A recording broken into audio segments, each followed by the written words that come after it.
आओ सुनाऊं कहानी। लाइक शेयर सब्सक्राइब कमेंट करना ना भूलें। आप देख रहे हैं मिल ही गए सनम भाग 10। अनंत और नेहा ने रत्ना को अपना अतीत बताया तो तीनों की ही आंखों से आंसू बह रहे थे। रोते हुए रत्ना ने अपने मुंह पर हाथ रख लिया तो नेहा ने उसे संभाला। ऐसा है हमारा संजू, जो पराये के लिए अपनों से लड़ जाए। सोचो अपनों के लिए वो क्या कर जाएगा। नेहा ने उसके कंधे पर हाथ रखते हुए कहा तो रत्ना उसके गले लग गई। नेहा से उसका कोई रिश्ता नहीं था, पर आज उसके गले लगे उसे बेहद आत्मीयता महसूस हो रही थी। अर्जुन ने शिप्रा को अपनी फीलिंग्स के बारे में बता दिया था। शिप्रा तो खुद भी सब कुछ छोड़कर मुंबई सेट होने की ही सोच रही थी, तो उसने भी तुरंत हामी भर दी। दोनों खुश थे कि किसी को कोई कॉम्प्रोमाइज़ नहीं करना पड़ रहा। इन सब में अगर शिप्रा को कोई बात नहीं पता थी तो वो ये कि अर्जुन ने अपना फ्लैट सेल करके नई प्रॉपर्टी खरीद ली है। इन 2-3 दिनों में अर्जुन ने काफ़ी कुछ काम कर लिए थे। जमीन की रजिस्ट्री करवाकर उस पर कंस्ट्रक्शन शुरू करवा दिया। अपनी फर्म का रजिस्ट्रेशन कर उसमें स्टाफ हायरिंग की प्रोसेस भी शुरू कर दी। कई सारी वेबसाइट्स और ऑनलाइन एजेंसीज पर एडवर्टाइजमेंट भी दे दिए थे। इनमें से काफ़ी सारा काम घर बैठे फ़ोन से ही हो गया था। अभी भी हाथ में दवाई लिए खड़ी श्रद्धा उसके फ़ोन रखने का ही वेट कर रही थी। अर्जुन ने उसे इशारे में 1 मिनट और इंतज़ार करने को कहा। इतनी देर फ़ोन पर बात करना ठीक नहीं है आपके लिए। अर्जुन के फ़ोन रखने पर उसे दवाई देते हुए श्रद्धा ने डांट कर कहा। अर्जुन कुछ बोलने ही वाला था कि फिर से उसका फ़ोन बजा। इस बार फ़ोन शिप्रा का था तो अर्जुन ने श्रद्धा को स्क्रीन दिखाते हुए पूछा, बोल उठाऊं या नहीं? तू मना करेगी तो नहीं उठाऊंगा। श्रद्धा ने मुंह बना लिया और बाहर जाते हुए बोली कड़क आवाज़ में, सिर्फ 2 मिनट। अर्जुन ने भी मुस्कुराते हुए फ़ोन उठा लिया। इतनी देर क्यों लगा दी फ़ोन उठाने में? शिप्रा ने पूछा। तुम्हारा फ़ोन आने से पहले ही श्रद्धा मुझे ज़्यादा फ़ोन पर बात ना करने के लिए लेक्चर दे रही थी। मुस्कुराते हुए ही अर्जुन ने कहा तो शिप्रा भी हल्का सा मुस्कुरा दी। कितनी खुश है ना वो, पर वो तो जानती भी नहीं कि उसके साथ क्या होने वाला है। शिप्रा ने थोड़ा उदास होते हुए कहा। क्या होने वाला है? अर्जुन ने पूछा। युव की सगाई है 3 दिन बाद रत्नू के साथ। अर्जुन खुश होने ही वाला था कि रत्ना का नाम सुनकर चौंक गया। मजाक कर रही हो ना? अर्जुन को यकीन नहीं हुआ। काश की माँ मजाक कर रही होती, पर यह सच है।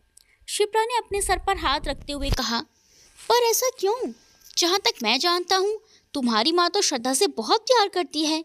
और सबसे बड़ी बात, युव और रत्ना कैसे मान गए? अर्जुन के मन में भी ढेरों सवाल थे जो खुद शिप्रा के मन में भी थे।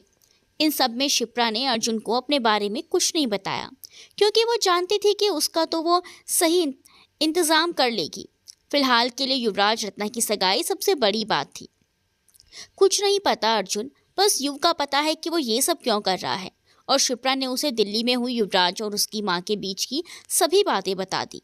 श्रद्धा को आप कुछ मत बताना, वो परेशान हो जाएगी। शिप्रा ने सोचते हुए आगे कहा। 3 दिन बाद सगाई है शिप्रा, 3 महीने बाद नहीं। ज़्यादा वक्त नहीं है, उसे वैसे भी पता चलना ही है। अर्जुन ने अपनी आंखें बंद करते हुए कहा। जानती हूँ, पर मुझे युव पर पूरा भरोसा है, वो कुछ ना कुछ कर ही लेगा। शिप्रा ने शांत लहजे में कहा। अर्जुन ने भी इतना ही कहा और फिर दोनों ने फ़ोन रख दिया। रत्ना को अब खुद पर भी बहुत गुस्सा आ रहा था। कितना कुछ सुना दिया था उसने संजू को, और वो तब भी उसे दोबारा समझाने आया था। अब उसे समझ आया कि संजू इतना गर्म क्यों लग रहा था। शायद उसने खाना नहीं खाया और उसे बुखार आ गया। उसे आज दिन की सभी बातें याद आ गई और संजू की आंखें याद कर वो बेचैन हो गई। अपनी कार ड्राइव करते हुए वो खुद से ही बोली, एक कोशिश तो मैं भी कर सकती हूँ पापा से बात करने की, पर वो नहीं माने तो, और मेरी शादी किसी और से। और उसने एकदम से गाड़ी के ब्रेक लगा दिए। किसी और के ख्याल से ही उसके माथे पर पसीने की बूंदें आ गई। रत्ना ने अपनी चाबी से जब घर का दरवाज़ा खोला तो सब तरफ अंधेरा पाया। पापा? रत्ना ने डरते हुए धीमी आवाज़ में कहा कि सभी सारी लाइट्स चली गई और सामने का नज़ारा देखकर रत्ना ने खुशी से अपने मुंह पर हाथ रख दिया। सामने की दीवार पर उन्होंने रत्ना के बचपन से अब तक की सभी प्यारी प्यारी फ़ोटो लगाकर बहुत ही सुंदर डेकोरेशन की थी। ये सब क्या है पापा? रत्ना ने हैरान होते हुए कहा। फिर कुछ सोचकर, 1 मिनट, आज तो मेरा बर्थडे भी नहीं है। आपका भी नहीं है, माँ का भी नहीं है। फिर नरेन जी की ओर देखते हुए बोली, मैं कुछ भूल रही हूँ क्या पापा? उसके इस हरकत पर नरेन जी मुस्कुरा दिए और डाइनिंग टेबल पर कैंडल जलाकर उसके पास आकर उसे गोल गोल घुमाते हुए बोले, कुछ भी नहीं भूल रही हो तुम। बस आज मन किया कि तुम्हारे साथ कैंडल लाइट डिनर किया जाए। ओके, पर आज ही मन किस खुशी में किया? रत्ना ने भी उनके साथ लाइट म्यूजिक पर डांस करते हुए पूछा, क्या मैं अपनी बेटी के साथ एक खूबसूरत इवनिंग नहीं स्पेंड कर सकता? नरेन जी ने उसे मुंह बनाते हुए कहा तो रत्ना को हंसी आ गई। उसने अपने पापा को रोक कर कहा, आप अब भी यंग हैं, पर मुझ में इतनी एनर्जी नहीं है कि इतना डांस कर पाऊँ। अब बताइए बात क्या है? वॉश बेसिन के यहाँ जाकर रत्ना ने अपने हाथ धोते हुए ही पूछा। कुछ दिनों बाद तुम इस घर से चली जाओगी, फिर यही तो कुछ पल होंगे जिनके सहारे मैं अपनी आगे की जिंदगी बिता पाऊंगा। नरेन जी ने थोड़ा भावुक होते हुए कहा तो रत्ना के हाथ वहीं रुक गए और वो उन्हें देखने लगी। फिर अपने हाथ पोंछकर वो मुस्कुराते हुए उनके पास आई। पीछे से उनके गले में अपनी बाहें डालते हुए प्यार से बोली, मैं कहीं नहीं जाऊंगी आपको छोड़कर, हम घर जमाई ढूंढेंगे। जमाई तो मैंने ढूंढ लिया है, पर वो घर जमाई नहीं बन पाएगा। नरेन जी ने रत्ना को सामने करते हुए कहा तो रत्ना के चेहरे की मुस्कान एक पल में गायब हो गई और वो हैरानी से अपने पापा को देखने लगी। हाँ, तुम्हारा रिश्ता तय कर दिया है मैंने और 3 दिन बाद सगाई है। रत्ना के चेहरे को पढ़ते हुए नरेन जी ने कहा, मेरी सगाई 3 दिन बाद? क्यों, किससे? और आपने मुझे कुछ बताया भी नहीं। रत्ना का मन बहुत विचलित हो चुका था। हाँ, क्योंकि 1 हफ्ते बाद ही शादी का मुहूर्त निकला है और उसके बाद साल भर तक कोई मुहूर्त नहीं है। इसीलिए अनामिका जी, विशाल जी और मैंने। 1 मिनट, युव के पेरेंट्स का इसमें क्या रोल है? अब रत्ना का सर फटने को तैयार था। तुम्हारा रिश्ता युवराज से ही हुआ है बेटा, तुमसे पहले पूछा भी तो था। नरेन जी ने बड़े आराम से कहा, कब कब पूछा? और इस पूरी दुनिया में आपको युव ही मिल पापा? आप जानते भी हैं वो किसी और से। रत्ना ने अपनी आंखों को बड़ी कर गुस्से से कहा, सब कुछ जानता हूं मैं, पर वो उसे छोड़कर चली गई थी ना। अब उसने खुद तुमसे शादी करने के लिए हाँ की है। उनका सामने से रिश्ता आया है, मैंने पहल नहीं की थी। नरेन जी ने अपनी बात रखी, मेरे कुछ समझ नहीं आ रहा, मुझे युव से बात करनी है। आंखों को बड़ी करके बोलते हुए रत्ना अपने कमरे में जाने लगी। तुम्हें मेरी कसम है रत्नू, अगर तुमने उसे ना करने को कहा तो। नरेन जी ने कहा तो रत्ना के कदम वहीं रुक गए और वो अचंभे से अपने पापा को देखने लगी। क्या इसी तरह इमोशनल ब्लैकमेल में आपको नहीं कर सकती पापा? रत्ना ने वहीं से मुड़कर उन्हें देखते हुए कहा, यहाँ बात सिर्फ मेरी नहीं है, ये वो श्रद्धा की जिंदगी की है और उनके साथ में गलत नहीं होने दे सकती। रत्ना ने दृढ़ होकर कहा, अगर ऐसा ही है तो वो खुद बना कर देंगे, पर तुम उसे फोर्स नहीं करोगी। नरेन जी ने आगे बढ़कर कहा। रत्ना ने कुछ नहीं कहा और अपने कमरे में चली गई। नरेन जी ने भी डाइनिंग पर जलती कैंडल्स को बुझा दी।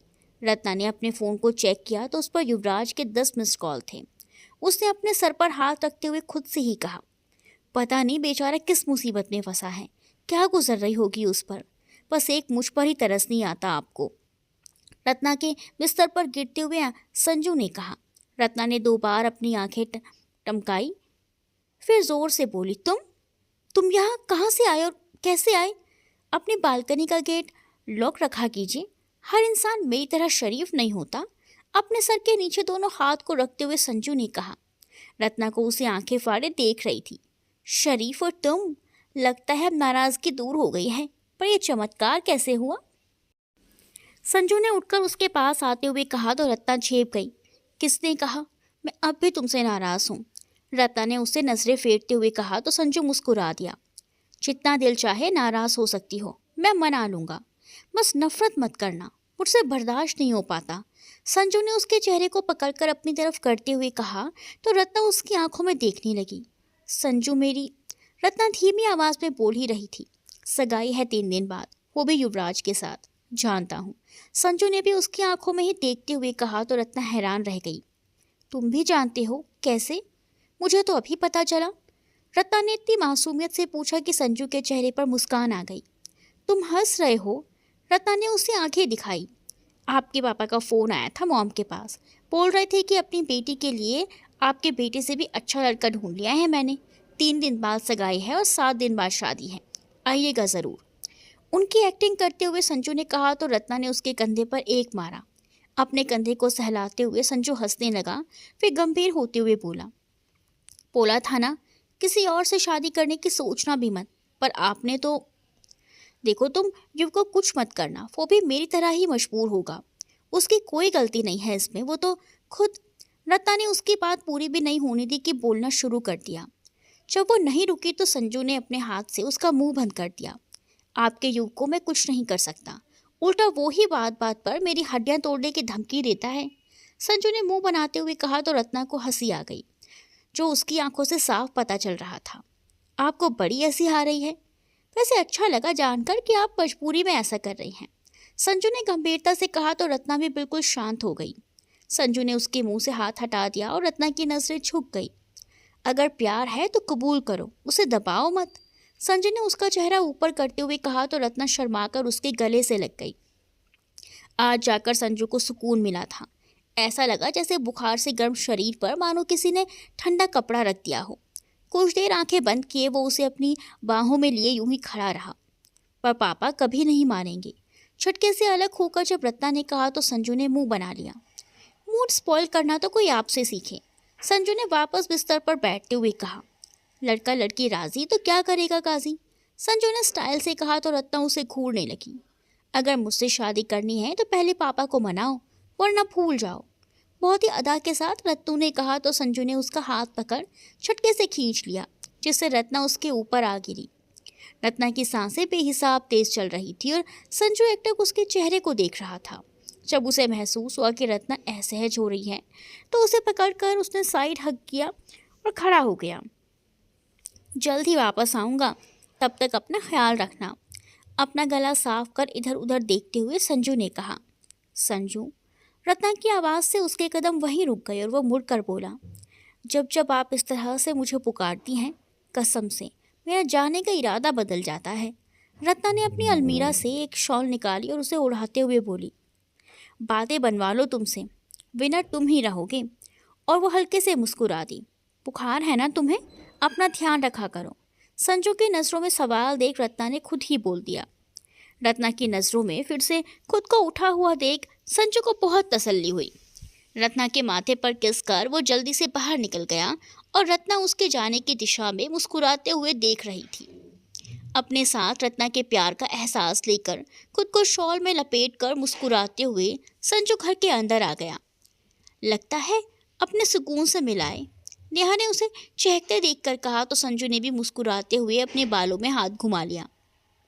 ये क्या लपेट रखा है, अनंत ने उसे शॉल में देखकर उसका मजाक उड़ाया। आपको नहीं पता भाई, इसे शॉल कहते हैं, संजू ने अपनी आंखें बड़ी करते हुए कहा और नेहा को हाई फाई दे दिया तो अनंत ने छोटा सा मुंह बना लिया। वैसे कुछ भी कहो भैया, आपकी पसंद लाजवाब है, नेहा ने ये बोलते ही अपनी जीभ काट ली, पर संजू अब उसे अपनी आंखों छोटी करते हुए देख रहा था। ओह, तो इस चमत्कार की वजह आप हैं, मुझे तो लगा। संजू फिर से उदास हो गया तो नेहा उठकर उसके पास आई। विश्वास और प्यार तो उनकी आंखों में पहले ही था। पूरी बात जानने के बाद बस उसे स्वीकार करने की हिम्मत उन्हें मिल गई। नेहा ने उसके चेहरे पर हाथ रखते हुए कहा। संजू मुस्कुराते हुए पहले नेहा के और फिर अनंत के गले लग गया। रत्ना के मान जाने से कुछ नहीं होगा संजू, तुम्हारे लिए सबसे बड़ा चैलेंज उसके पापा को मनाना है, सीढ़ियों से नीचे आते हुए मीना जी ने कहा तो संजू ने भी अपना सर हिला दिया। कहाँ थी तू रत्नू, कितने कॉल किए तुझे, रत्ना के फ़ोन करते युवराज ने तेज़ आवाज़ में कहा।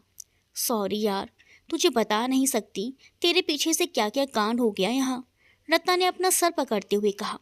अरे कांड तो मेरे साथ हुए हैं, इनफैक्ट अभी भी हो रहे हैं, कहते हुए युवराज ने भी अपने सर पर हाथ रख दिया। फिर कुछ सोचकर बोला, तुझे पता तो है ना हमारी सगाई हो रही है। देख युव, माना कि तू मेरा बेस्ट फ्रेंड है, पर मैं तुझसे शादी नहीं करना चाहती, रत्ना ने एकदम से बोला तो युवराज हैरान हो गया। फिर थोड़ी नाराज़गी दिखाते हुए बोला, हाँ जैसे मैं तो मरा जा रहा हूँ ना तुझसे शादी करने को, मैंने ही तो भिजवाया है ये रिश्ता, प्लीज़ रत्नू मना मत करना, नहीं तो मेरा दिल टूट जाएगा। अब रत्ना को भी अपनी बेवकूफ़ी का एहसास हुआ और वो बोली, सॉरी यार, कुछ समझ ही नहीं आ रहा कि क्या हो रहा है और क्यों हो रहा है। इट्स ओके, समझ सकता हूँ मैं, पहले मुझे ये बता कि संजू के साथ क्या प्रॉब्लम हुई। I mean, उस दिन उसकी मॉम आने वाली थी ना, फिर क्या हुआ। युवराज ने गंभीरता से पूछा। रत्ना ने उसे सारी बात बता दी और युवराज ने भी उसे दिल्ली में जो कुछ भी हुआ सब बता दिया। कुछ ज़्यादा ही बड़ा स्यापा हो गया है ये तो, ऊपर से श्रद्धा को भी कुछ नहीं पता। युवराज ने अपने बालों को नोचते हुए कहा। मुझे लगता है तुझे उसे सब बता देना चाहिए, रत्ना ने युवराज को समझाया। अभी बताऊंगा तो वो अभी से परेशान हो जाएगी, इसीलिए आकर ही बताऊंगा। कम से कम वो मेरे सामने तो होगी। युवराज ने उसे अपना नज़रिया बताया। जैसा तू ठीक समझे, पर इस सगाई वाले लोचे से कैसे निपटे? रत्ना ने फिर से मुद्दा उठाया। रात बहुत हो गई है, अभी तो सो जा, कल तक कुछ सोचते हैं, युवराज बोला और फिर दोनों ने फ़ोन रख दिया। आज की रात सबके लिए तनाव भरी थी। रत्ना, युवराज और संजू सगाई को कैसे टाले ये सोच रहे थे, तो शिप्रा को इनके साथ साथ अपनी भी टेंशन थी और अर्जुन को तो सबसे ज़्यादा श्रद्धा की चिंता थी। इन सब से बेखबर श्रद्धा निश्चिंत होकर सो रही थी। अगला दिन सबका नॉर्मल ही निकल गया। संजू अभी भी थोड़ा कमज़ोर था तो उसने रेस्ट करना ही ठीक समझा।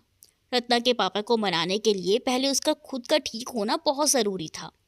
युवराज और रत्ना अभी सी कश्मकश में थे कि इस सगाई नाम की आफत से कैसे निपटे। शिप्रा इस बार कोई लापरवाही नहीं करना चाहती थी, इसीलिए दिव्या के साथ साथ सभी को स्ट्रिक्ट इंस्ट्रक्शंस दे रही थी। अर्जुन अब काफ़ी बेटर था। उसके हाथ और पैर का प्लास्टर भी खुलने को था। वो अपनी कंपनी के ही काम में लगा हुआ था।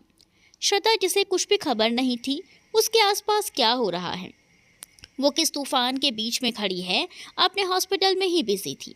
उसे ये तो पता था कि कल युवराज आ रहा है, पर वो ये नहीं जानती थी कि उसके साथ साथ उसके माँ पापा भी आ रहे हैं। शिप्रा मुंबई एयरपोर्ट पर उतर चुकी थी और वहीं पर बैठे युवराज और अपने माँ पापा का इंतज़ार करने लगी। कुछ ही देर में उसे सभी आते हुए दिखाई दिए।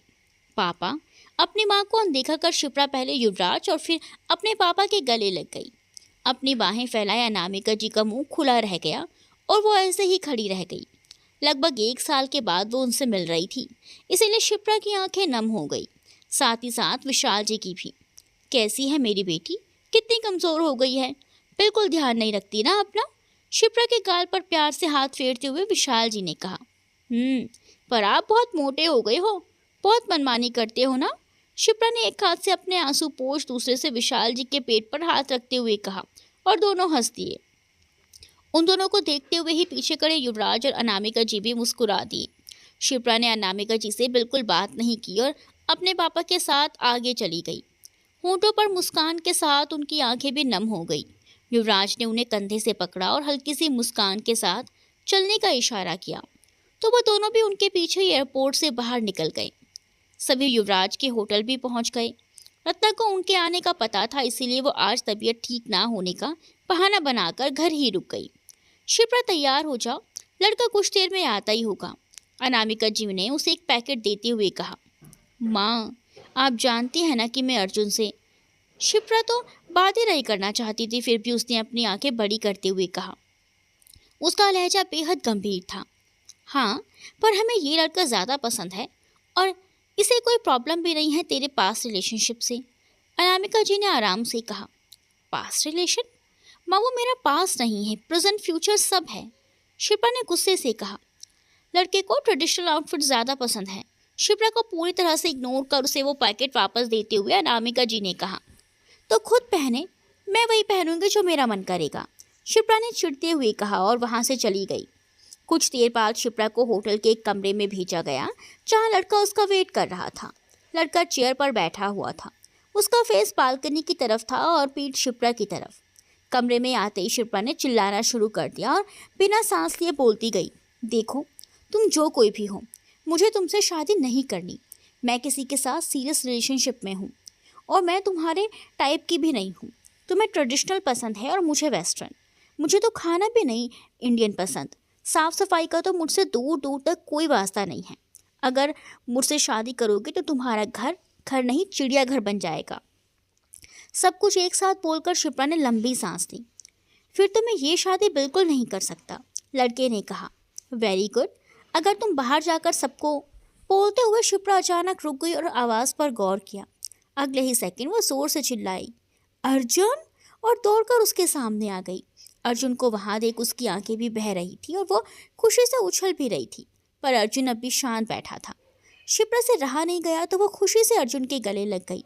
अर्जुन को रिएक्ट न करते देख शिप्रा अलग हो उसे हैरानी से देखने लगी। क्या हुआ अर्जुन? मैं तुमसे शादी नहीं कर सकता शिप्रा। अर्जुन का लहजा एकदम गंभीर था, जिससे शिप्रा की सांसें एक पल को रुक गई। ये आप क्या बोल रहे हैं? हिम्मत करके शिप्रा ने पूछा। देखो, साफ साफ बता रहा हूँ, मुझे लड़के थोड़ी ट्रेडिशनल ही पसंद है, जिसे इंडियन खाना बनाना आता हो और जो मेरे घर को जन्नत बनाए, चिड़ियाघर नहीं। हल्का सा मुस्कुराते हुए अर्जुन ने कहा तो शिप्रा की जान में जान आई। आपने तो डरा ही दिया था मुझे। एक लंबी सांस छोड़ते हुए शिप्रा ने कहा तो अर्जुन ने साइड में लगे मिरर में देखते हुए कहा, सच बोल रहा हूँ मैं। शिप्रा ने जब खुद को आईने में देखा तो अपनी एक आंख बंद कर ली और बनावटी हंसी हंस दी। उसने छोटा सा क्रॉप टॉप पहना था और 10 इंच का शॉर्ट्स।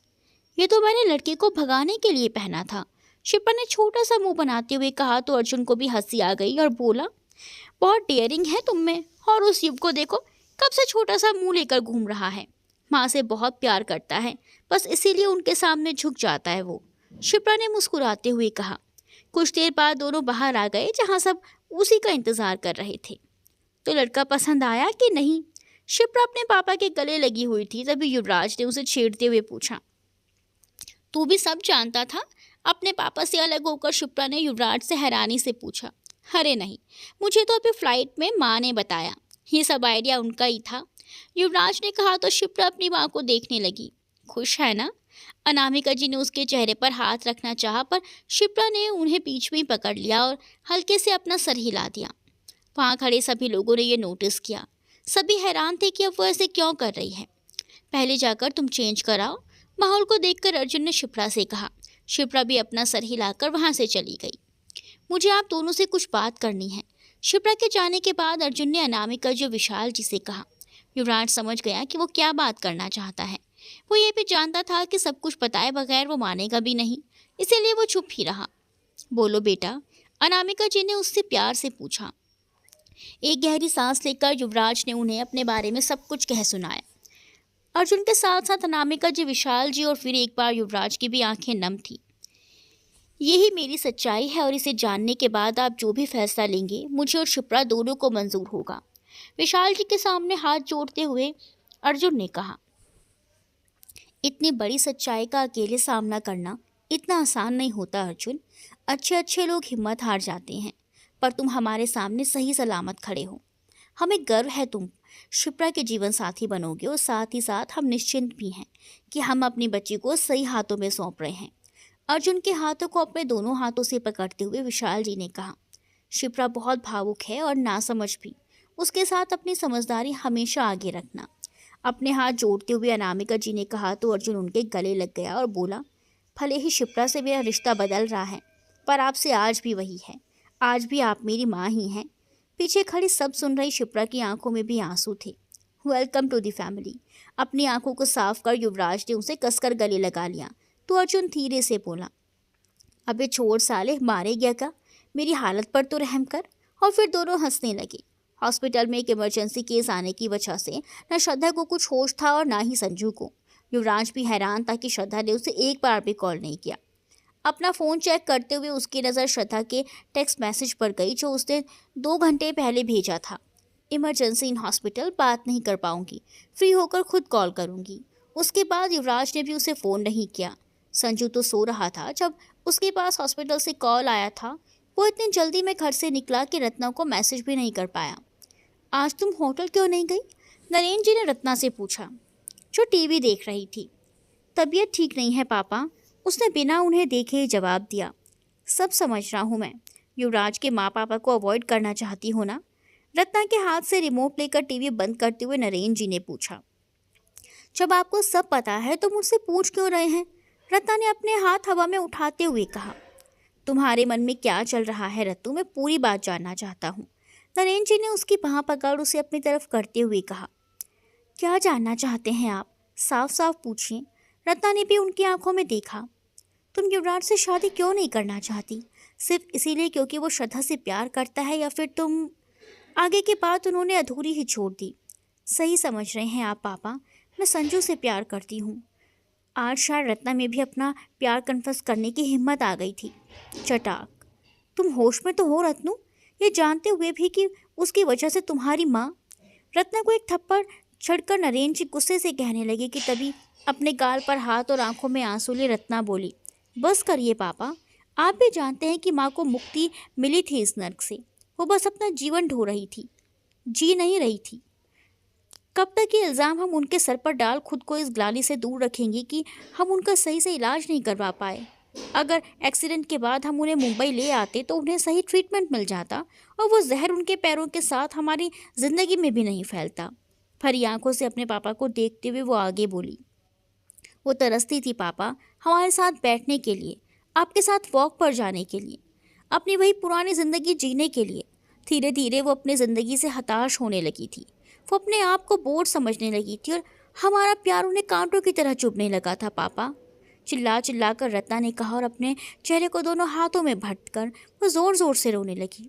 सच्चाई तो नरेन जी भी जानते थे पर मानते नहीं थे। रत्ना ने जब उन्हें इस कड़वी सच्चाई से रूबरू करवाया तो वो अपनी ही जगह पर जड़ हो गए।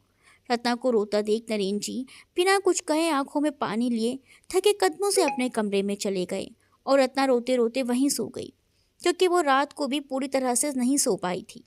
कुछ देर बाद जब उसकी नींद खुली तो थोड़ी से खुली आंखों से अपने आसपास देखने लगी।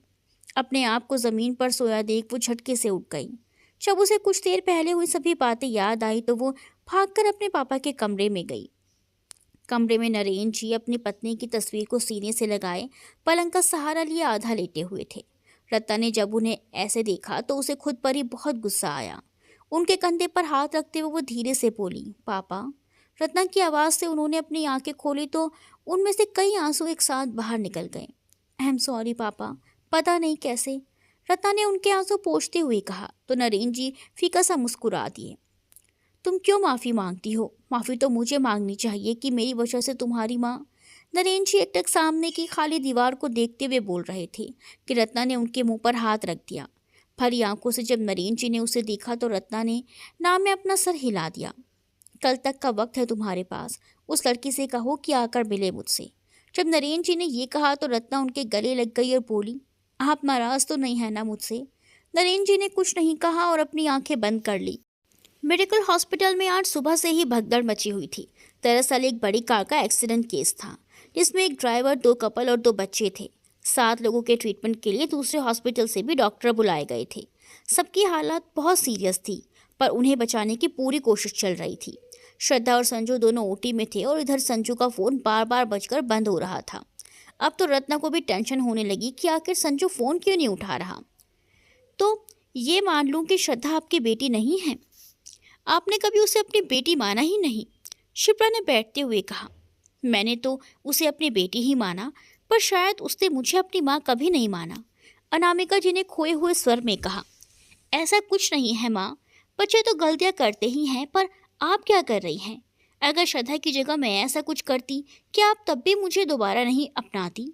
शिप्रा के कहने पर अनामिका जी विचलित हो गई।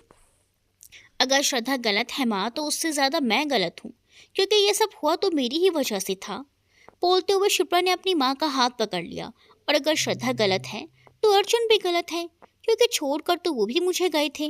अपनी माँ की आंखों में गहरी नजरों से देखते हुए शिप्रा ने कहा, अर्जुन के पास वजह। अनामिका जी धीरे स्वर में बोल ही रही थी कि शिप्रा ने कहा, वजह तो श्रद्धा के पास भी थी। जब अनामिका जी निशब्द थी, वो बिना कुछ कहे उठकर वहाँ से जाने लगी तो शिप्रा भी वहाँ से उठकर बोली, माँ, जो कुछ भी मैंने कहा है एक बार इस पर मंथन ज़रूर कीजिएगा। कहीं ऐसा ना हो आपके हाथों बहुत बड़ा पाप हो जाए, 4 लोगों की ज़िंदगी ख़राब करने का पाप। अनामिका जी ने उसे हैरानी से देखा और उसकी बात का मतलब समझने की कोशिश करने लगी। पर रत्ना ने खुद हाँ कहा है इस शादी के लिए, नरेन जी ने बताया था। अनामिका जी ने अपनी आंखें बड़ी करते हुए कहा तो शिप्रा व्यंग्यात्मक तरीके से मुस्कुरा दी और बोली, हाँ तो युव ने भी की है, पर कैसे ये आप भी जानती हैं। बोलकर शिप्रा खुद कमरे से बाहर निकल गई और दरवाजे पर खड़ी अनामिका जी उसकी बात का मतलब समझने की कोशिश करने लगी। वहाँ से निकलकर शिप्रा युवराज के पास चली गई और उसे श्रद्धा के बारे में पूछा तो युवराज ने उसे बता दिया कि उसका मैसेज आया था, हॉस्पिटल में इमरजेंसी है तो फ्री होकर खुद ही कॉल कर लेगी। वो दोनों बात कर ही रहे थे कि अर्जुन ने उसे कॉल कर अपनी नई प्रॉपर्टी देखने के लिए वहाँ बुला लिया। अनामिका जी के दिमाग में शिप्रा की कई बातें ही घूम रही थी। जब उनका सर दर्द से फटने लगा, उसे पकड़े कमरे के सोफे पर ही बैठ गई। चाय तभी युवराज ने चाय का कप उनके आगे कर दिया। अनामिका जी उसे हैरानी से देखने लगी। तुझे कैसे पता मुझे इसकी सख्त ज़रूरत थी? ज़्यादा नहीं, पर 25 सालों से तो मैं आपको जानता और समझता ही हूँ, सोचने का नाटक करते हुए युवराज ने कहा। अनामिका जी अभी उसे देख रही थी तो वो मुस्कुराते हुए बोली, आपको 3 बजे तक चाय ना मिले तो सर भारी हो जाता है, और घड़ी में टाइम देखिए 5 बज रहे हैं। युवराज की मुस्कान के पीछे ही उदासी वो भी अच्छी तरह से देख पा रही थी। क्या तुझे भी लगता है कि मैं तेरे साथ गलत कर रही हूँ? चाय का कप पकड़ते हुए अनामिका जी ने भराए गले से पूछा। युवराज ने उनके हाथ से कप लेकर साइड में रखा और उनका हाथ पकड़ते हुए बोला, सिर्फ मेरे साथ ही नहीं, श्रद्धा के साथ भी आप कुछ गलत नहीं कर सकती। मुझे पूरा भरोसा है आप पर। अनामिका जी अचंभे से उसे देख रही थी। उनके हाथ में दोबारा कप पकड़ाते हुए वो बोला, चाय पीकर थोड़ी देर रेस्ट करना, वरना सर दर्द बढ़ जाएगा। श्रद्धा हमसे मिलने क्यों नहीं आई? अब ये मत कहना कि उसे पता ही नहीं था। अनामिका जी ने अचानक से पूछा तो युवराज के कदम वहीं रुक गए और वो वहीं से मुड़कर बोला, आप लोगों के बारे में उसे सच में नहीं पता था। ठीक है, पर तेरे बारे में तो पता था ना, फिर क्यों नहीं आई? शायद वो खुद श्रद्धा से मिलना चाहती थी। हॉस्पिटल में बिजी है माँ, उसका मैसेज आया था। युवराज ने कहा तो अनामिका जी फीकी तरह से मुस्कुरा दी। क्या उसका काम तुझसे ज़्यादा ज़रूरी है? क्या वो एक बार भी कोशिश नहीं करेगी कि ये सगाई ना हो? अनामिका जी ने अपनी बहू को सिकोड़ते हुए पूछा। कोशिश तो वो तब करेगी जब उसे कुछ पता होगा, युवराज ने उदास स्वर में कहा तो अनामिका जी फिर से उसे देखने लगी। जैसे मैं आपको तकलीफ में नहीं देख सकता, वैसे श्रद्धा को भी नहीं देख सकता। बहुत रोकने पर भी अपनी एक आंख से लुढ़क आए आंसू को पोंछते हुए युवराज ने कहा और जल्दी से बाहर निकल गया। अनामिका जी से वो भरी हुई आंखें छुपी नहीं थी। उनके दिल पर बोझ और भी ज़्यादा बढ़ गया। कहीं मैं कुछ गलत तो नहीं कर रही, उन्होंने खुद से ही कहा और आंखें बंद करके लेट गई। ये तो मुझे बहुत महंगी लग रही है। प्रॉपर्टी को देख अपनी आंखों को बड़ी करते हुए शिप्रा ने अर्जुन से कहा, तुम्हें पसंद आई? शिप्रा की बात का जवाब ना देकर अर्जुन ने उसे पीछे से गले लगाते हुए पूछा। हाँ, पर शिप्रा बोल ही रही थी कि अर्जुन ने पीछे से ही उसके गाल पर किस कर दिया। शिप्रा तो जैसे अपनी जगह पर ही जम गई। 2 सेकंड बाद उसे होश आया तो वो पलटकर अर्जुन को गहरी नजरों से देखने लगी। क्या हुआ? अर्जुन थोड़ा सा डर रहा था पर उसने दिखाया नहीं। वो तो आप बताइए कि क्या हुआ? शिप्रा ने कपड़ी आईब्रो चढ़ाते हुए पूछा तो अर्जुन ने पूछा, मतलब? निहायत शरीफ मिस्टर अर्जुन राठी मुझे बीच सड़क पर किस कर रहे हैं, तो इस बात का मैं क्या मतलब समझूं? शिप्रा ने अपनी कमर पर हाथ रखते हुए पूछा तो अर्जुन सकपका गया। बताइए, क्या छुपा रहे हैं आप? शिप्रा ने वैसे ही पूछा। ठीक है, बताता हूँ, लेकिन मेरी बात समझना और गुस्सा मत करना, अर्जुन ने कहा। वो तो बात पर डिपेंड करता है। अब शिप्रा को भी लग रहा था कि बात थोड़ी बड़ी है। मैंने अपना फ्लैट सेल कर दिया। शिप्रा की आंखों में गंभीरता से देखते हुए अर्जुन ने कहा। क्या? पर क्यों? वो आपका घर था अर्जुन, हमारा घर था। आपने उसे कैसे? शिप्रा को विश्वास नहीं हुआ। शिप्रा को कंधे से पकड़ते हुए अर्जुन ने थोड़ा शांत किया, फिर उसे देखते हुए बोला, जहाँ हम साथ रहेंगे वही हमारा घर होगा शिप्रा। लेकिन अर्जुन, आपने मुझे पहले क्यों नहीं बताया? हम कुछ और भी कर सकते थे ना, शिप्रा ने नाराज़गी से कहा। कुछ और ऑप्शन होता तो तुम्हें लगता है कि मैं वो फ्लैट बेचता? वैसे भी अगर पहले बताता तो तुम मुझे ऐसा करने से नहीं देती, और मैं किसी भी हाल में ये प्रॉपर्टी मिस नहीं करना चाहता था, अर्जुन ने उसका चेहरा अपने हाथों में भरते हुए कहा। फिर भी अर्जुन, शिप्रा बोलने ही लगी कि अर्जुन ने उसके होंठों पर उंगली रखते हुए कहा, हम हमारा नया आशियाना बनाएंगे। अब शिप्रा के चेहरे पर फिर से मुस्कान थी। अर्जुन ने उसे गले लगाते हुए मन ही मन सोचा, कितने इनोसेंट हो तुम शिप्रा, तुम्हें मनाना वाकई बहुत आसान है। सोचते हुए अर्जुन भी मुस्कुरा दिया और उससे अलग हो अपनी सारी प्लानिंग समझाने लगा। युवराज अपने फ़ोन को हाथ में ही पकड़े सो गया, पर श्रद्धा का फ़ोन नहीं आया। अर्जुन को छोटू ने जाकर इन्फॉर्म कर दिया कि वो खाना खाकर दवाई ले ले, श्रद्धा आज नहीं आएगी। एक ही दिन में श्रद्धा ने 2 ऑपरेशन किए थे, एक बच्चा था और एक उसकी माँ। ऑपरेशन के बाद श्रद्धा कॉमन डॉक्टर वार्ड में आई और अपने सर पर हाथ रखकर वहीं बैठ गई। उसकी आंखों से आंसू बह रहे थे। डॉक्टर श्रद्धा, हम डॉक्टर हैं और इस तरह से हमारा भावुक होना ठीक नहीं है, दूसरे हॉस्पिटल से आए एक सीनियर डॉक्टर जिनके अंडर श्रद्धा इंटर्न थी, अतुल गांधी ने कहा। पर उस बच्चे की वो हालत अब भी मेरी आंखों के आगे घूम रही है। उसका ऑपरेशन मेरी सबसे बड़ी परीक्षा थी।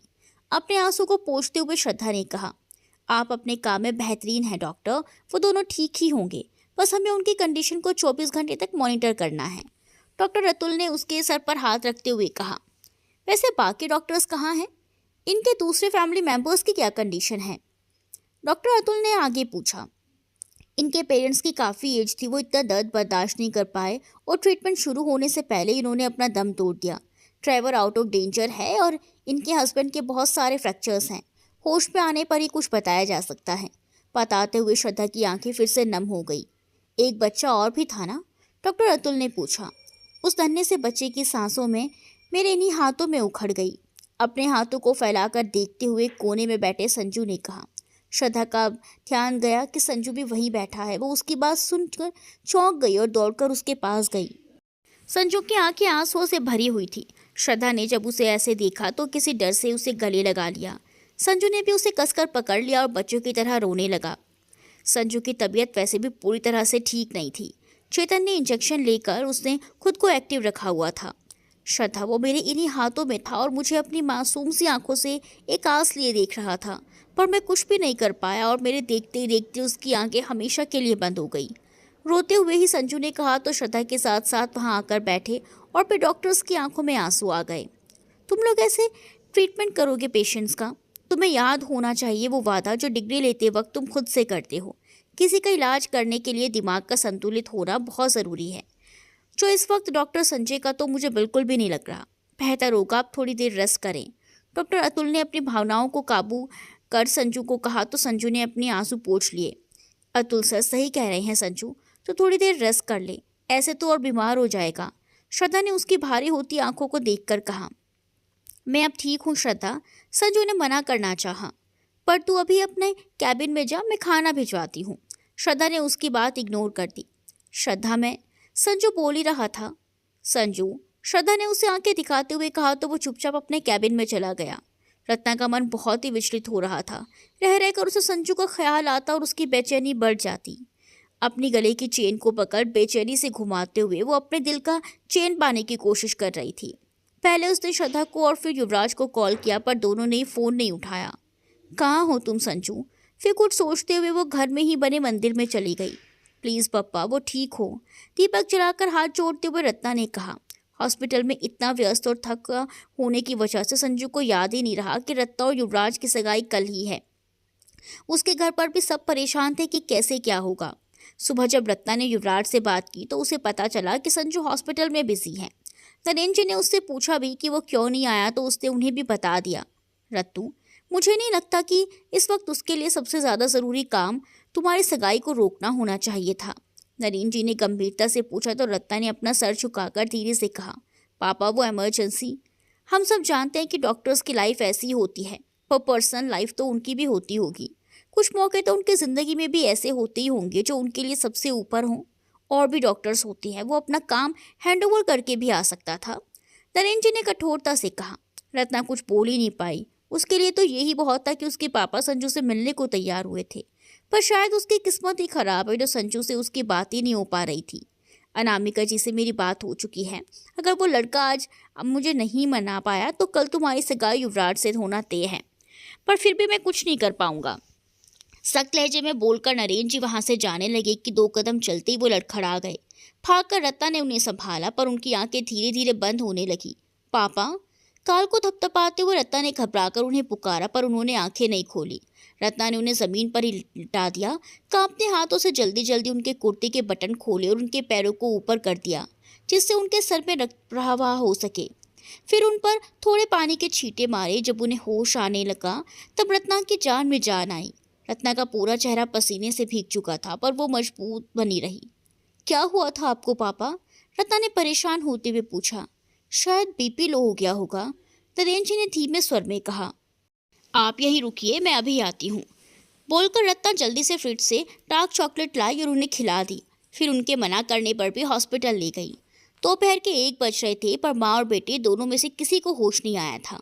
श्रद्धा परेशान से बार बार उन्हें चेक कर रही थी। बाहर बैठे रिश्तेदार, जो शायद महिला के मम्मी पापा थे, जब से आए थे उनकी आंखें नहीं सूखी थी।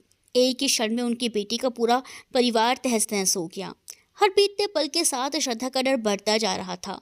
वो बच्चे को चेक कर रही थी कि तभी डॉक्टर तान्या ने आकर कहा, मैम, उन लेडी को होश आ रहा है। श्रद्धा के चेहरे पर जितनी जल्दी मुस्कान आई उतनी ही जल्दी चली भी गई।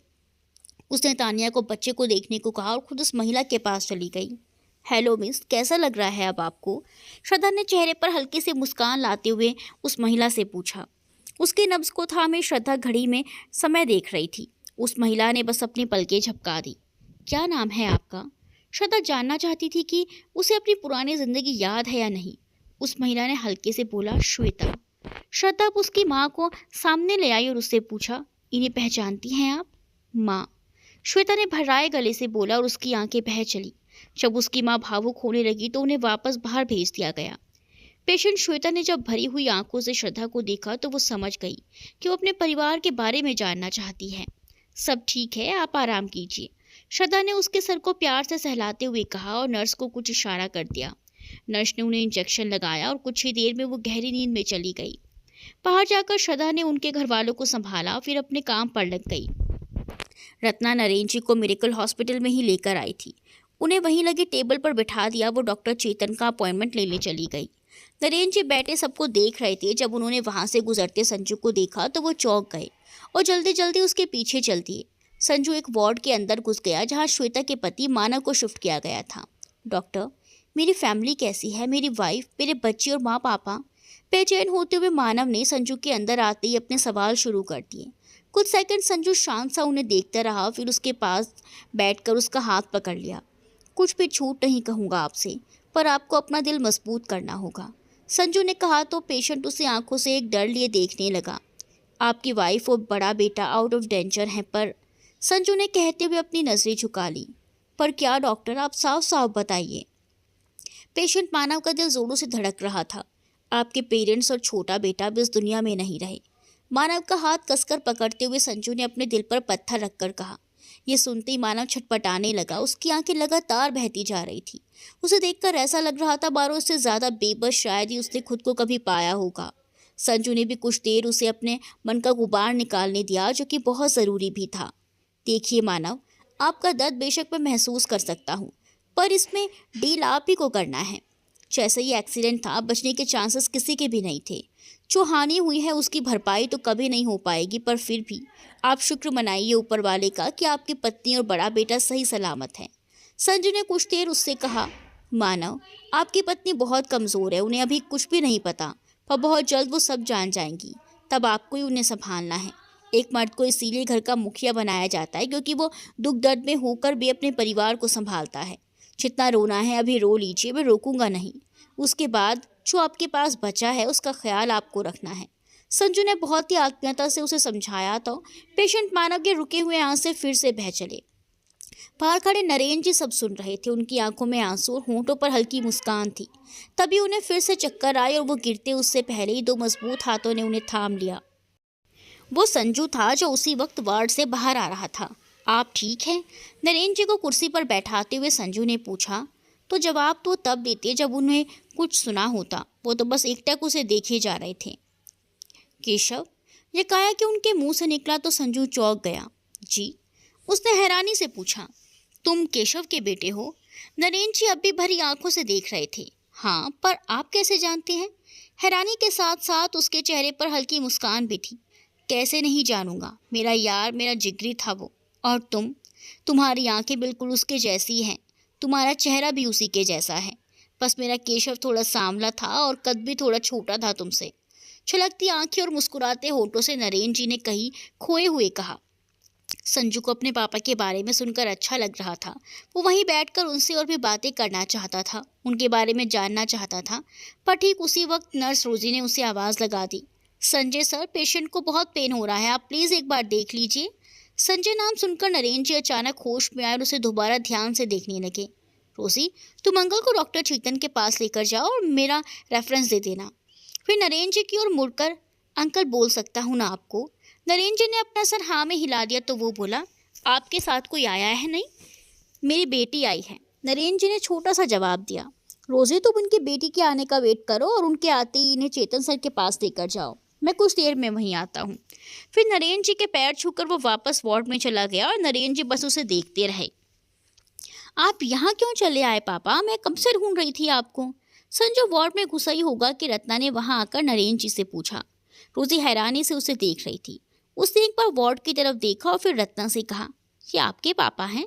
रत्ना ने बस अपना सर हिला दिया। नरेन जी को वहां से ले गई। रोजी को अब उनके साथ जाने की ज़रूरत नहीं लगी, क्योंकि उस थप्पड़ वाले इंसिडेंट के बाद वहाँ हर कोई रत्ना को जानता था। आप श्रद्धा के दोस्त हैं ना? रत्ना के साथ उसके पापा को देख चेतन ने संजू का नाम लेना ठीक नहीं समझा, पर उसका मतलब वो ही था। अब रत्ना को बहुत अजीब लगने लगा जब से वो हॉस्पिटल में एंटर हुई थी। हर कोई उसे वीआईपी ट्रीटमेंट दे रहा था। अपॉइंटमेंट लेने गई तो उसे लाइन में नहीं लगने दे रहे थे। छोटू वहाँ बिठाकर ज़बरदस्ती चाय पिलाने लगा और अब चेतन, वो भी फेयर तरीके से मुस्कुरा रहा था। चेतन की बात सुन रत्ना बनावटी मुस्कुरा दी और अपने पापा से नजरें चुराने लगी। पर नरेन जी भी कुछ समझ तो रहे थे। बताइए क्या हुआ है? जब चेतन ने उसकी ऐसे हजता भापी तो मुद्दे पर आना ही ठीक समझा। रत्ना ने उन्हें अपने पापा की सारी डिटेल्स बताई और सब जांचें करने को कहा। उन्हें चेक करने के बाद चेतन को जांचों की ज़रूरत नहीं लगी। वो बोला, उनकी ज़रूरत नहीं है मिस रत्ना, थोड़े स्ट्रेस और प्रॉपर डाइट ना लेने की वजह से इनका बीपी लो हुआ है। फिर भी मेरी तसल्ली के लिए आप इनका ECG, thyroid, CT scan, MRI और भी जो कोई टेस्ट होते हैं सब करवा दीजिए। रत्ना ने तो बोल दिया, पर नरेन जी उसे हैरानी से देखने लगी और चेतन को हंसी आ गई। चेतन ने उसे समझाना चाहा, पर वो समझने को तैयार ही नहीं थी। थक हार कर उसने कुछ टेस्ट लिख दिए। बाहर आकर उसने अपने पापा को चेयर पर बैठाया और खुद चाचा के पेमेंट करने चली गई। काउंटर पर पेमेंट कर वो जैसे ही मुड़ी, वहाँ रिपोर्ट लेने आए संजू से टकरा गई और हर बार की तरह इस बार भी दोनों नीचे गिर गए। संजू नीचे और रत्ना उसके ऊपर थी। संजू ने उसे कमर से पकड़ा हुआ था। दुनिया जहां से बेखबर दोनों एकटक एक दूसरे की आंखों में देख रहे थे और फिर से छोटू के मोबाइल की रिंगटोन बजी। ऐसे लहरा के तू रूबरू आ गई, धड़कने बेतहाशा तड़पने लगी, तीर ऐसा लगा दर्द ऐसा जगा, चोट दिल पे जो खाई मज़ा आ गया। रिंगटोन की आवाज़ से दोनों हड़बड़ा कर उठ गए। इधर उधर देखते हुए रत्ना ने अपने ड्रेस और बाल सही किए। हर कोई आंखें फाड़े उन्हें ही देख रहा था। काउंटर पर बैठी लड़की ने अपने पास वाली लड़की को धीरे से कहा, हर बार ये ही कैसे? संजू ने भी अपने बालों में हाथ घुमाते हुए इधर उधर देखा और गले की खराश मिटाकर बोला, छोटू कितनी बार बोला है ये हॉस्पिटल है, थोड़ी डिसेंट रिंगटोन रखा कर। बोलते हुए उसने छोटू को घूरा तो वो बोला, भाई अपुन भी सेमिच बोलने वाला था। संजू ने उसे मारने को हाथ बढ़ाया तो वहां से भाग गया।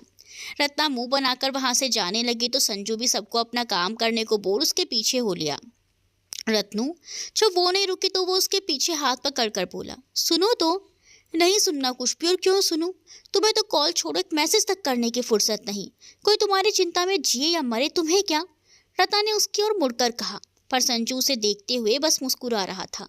हद होती है बेशर्मी की, अब भी खड़े दांत दिखा रहे हो। रत्ना ने आंखें दिखाते हुए उसे कहा तो संजू झेप गया। अच्छा लगा जानकर कि आपको मेरी चिंता है।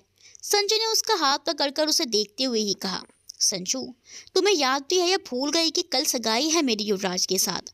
रत्ना ने थोड़ी नाराजगी से कहा, पर उसके चेहरे पर दुख के भाव थे। संजू के चेहरे के भाव तो बदले ही, पर साथ ही साथ किसी और के भी पैरों तले जमीन खिसक गई। वो थी श्रद्धा, जिसने उनकी बात सुन ली थी। रत्ना और युवराज की सगाई, वो भी कल? श्रद्धा खुद ही पड़पड़ाई और एक नज़र उन दोनों को वहां से देख चली गई। भूल गए थे ना? संजू का सर झुका हुआ देखकर रत्ना ने कहा।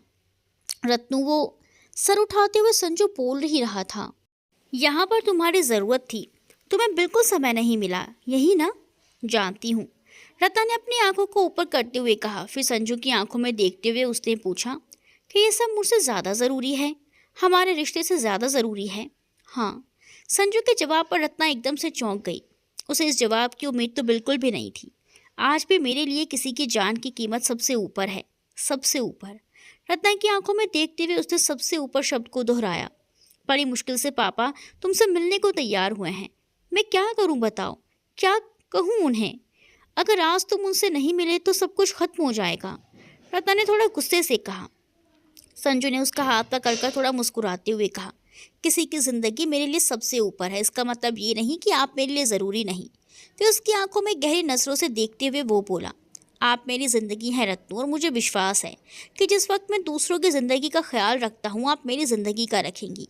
संजू की ये बात रत्ना के अंदर तक उतर गई। उसकी आंखों से आंसू लुढ़क आया, जिसे संजू ने अपनी उंगली पर लेकर उसे देखते हुए कहा, हे यू, अच्छे से समझ लो, जिन आंखों में मैं रहता हूँ उनमें और किसी के आने का हक नहीं, इंक्लूडिंग यू।